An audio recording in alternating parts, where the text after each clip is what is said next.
Thornhill Cemetery has an established date of 1832, but there is an earlier monument here to a gentleman who, by the name of Saunders, who died in the War of 1812.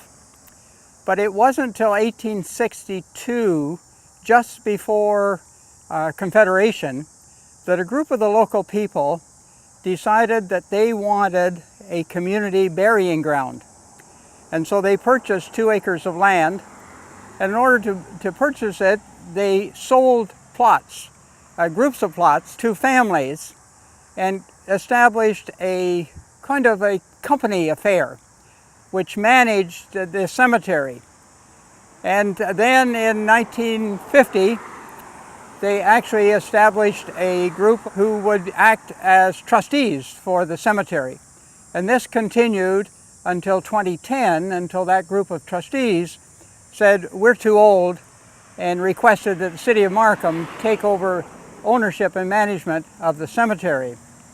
But this Thornhill Cemetery is different than any of the others that the city manages and owns, because it's located right beside John Street in the heart of Thornhill, and it's considered by most of the neighbors as part of their parkland or green space.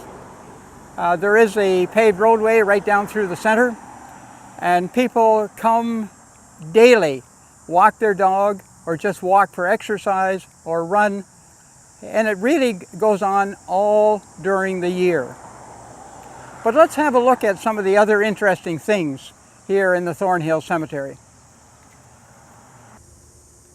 These spectacular gates were created here, and the fence, in 1943 as the management group wanted to beautify it, and they'd had some problems with the old gates.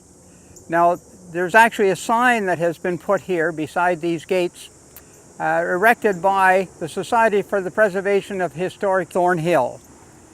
And SPOT is an organization established here in Thornhill that's dedicated to honoring the early buildings and the lifestyle of Thornhill. But let's go and have a look inside the cemetery. We'll just open these gates and have a look through and look at some of the burial sites for the Thornhill Cemetery.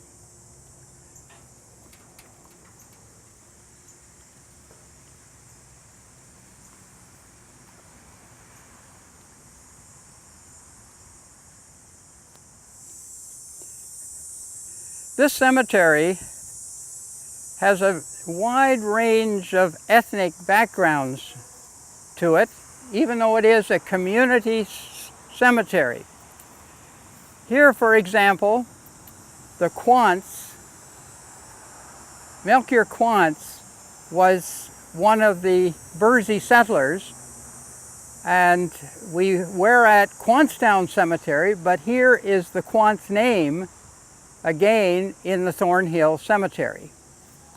This is a very old stone, and I think it goes back to 1870 is the date on this stone.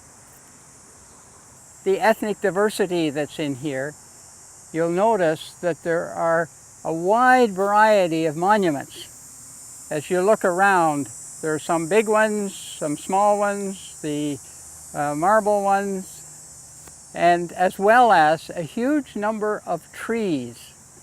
And many of these trees were planted beside tombstones, and no one looked after them.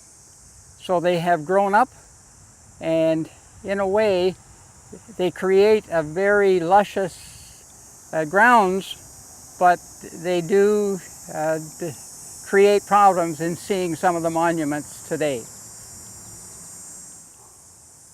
This group of plots is most interesting. It's purchased by Joseph James. Now, Joseph was from Ireland, and he farmed on his father's farm down Yonge Street. But what's particularly interesting, he married Frances Reeser from the far side of the township. And so the Reeser name gets blended into the James name, and all of this group of plots are members of that James family. What is particularly interesting out of this, there were, I believe, 8 children. 3 of them had families, but the other 5 never married and had no families. And they're all buried here, and their names are on this monument. Here are other monuments to the James family, who obviously stayed within the community. Percy Jackson James, Francis Jackson, David James, and further over here are Bessie James, and so on. So all this group are part of that James family plot. This is the oldest monument with reference to the death of Matthew Saunders, and I will read the text here.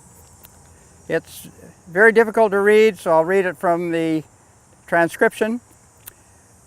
Matthias Sanders fell at the Battle of York, April 1813, aged 40 years. On the other side is Elizabeth, wife of Matthias Sanders, who died February the 9th, 1934, aged 53 years. So it's obvious that she was quite a bit younger than he was. But anyway, this is the oldest monument here in Thornhill Cemetery. The Cox name is fairly prominent here in this cemetery, and this monument is particularly interesting for us because it's of Harvey Cox and his wife Audrey. Harvey Cox was the chief of police for the township of Markham prior to 1970, when the York Region Police was formed and the police amalgamated into one force. So Harvey played a very important role. Also here in the cemetery is another monument to his brother Cliff, who was also on that same police department in Markham. The Hooper name is also fairly prominent here in the cemetery, and this is rather interesting in that Charles Hooper, we always called him Charlie Hooper, was the reeve of Markham Township for a number of years, lived in Buttonville, but was an important politician for us in what is now the city of Markham. This open space in the northeast corner of the cemetery shows no monuments, but yet we know there are approximately 20 burials here on this corner, and these burials came from men who died while at the Langstaff jail farm that was located on the north side of number 7 between Yonge Street and Bayview. And so they're buried here. We have no names recorded, and we haven't been able to find those yet. So this is the area where they were buried without any recognition, passed away while at the jail farm. Located also at the east end is the area where we have interment of ashes. So these are all in-ground burial of ashes with a wide range of names: Wren, Burton, Koblas, Johnson, Webb, Afifi, Burt, Roselle, Natras, Creech. So again, this whole top end are cremation burials here at the cemetery. What is interesting when you get into a cemetery like this is there are a variety of monument companies that provide these particular monuments. This one happens to be the Stovall Monument Company, and over here is quality monument works. And so many of those monument people put their own sticker on it. And there's a whole history within our community of the different people who over the years have produced these kinds of monuments, right from the very early days. Cemeteries are a place of memories. And when you look across all of these monuments, you realize that each family has the memories of a loved one who is buried here. There's a lot of history here and a lot of sentimental feelings that when you drive through here and you walk around. Part of old Thornhill before it became a really, part of the GTA. We're here today just to touch up my mother and father's gravestone, make sure it looks nice. And Thornhill Cemetery has been filled in over the years, so there really is no more space available, and it is turning more and more towards parkland with these beautiful trees and shrubs. So and that's kind of sad that in Markham now, we don't have any more grounds available for burial. And as we've looked at the cemeteries of the city, the heritage ones, most of them were started, virtually all of them were started around a church. And those early pioneers wanted a place that they can respect to bury their people. And so that's how they developed. And this one, Thornhill, developed as a community who wanted to have space in which to bury their people, to be able to come and enjoy the memories of their people. So it's unfortunate this cemetery is virtually full, but people still love to come and remember their people.